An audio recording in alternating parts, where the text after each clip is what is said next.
Jamen, jeg synes, at det er en fantastisk god læsemaskine. Der har alt, hvad det kræves af en moderne maskine, og så ikke mindst samarbejde med Volvos team.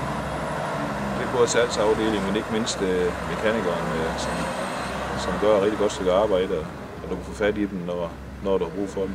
At de har et godt samarbejde indbyrdes med at få opgaverne uddelegeret og hjælpe hinanden, når der er brug for det.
Jeg er jo ikke betænkelig med, at den gamle her, han en 180 F'er, der går 15.000 timer. Den gik rigtig godt, men det sidste, der er altså sket meget på 9 år. Det her, det kører bare.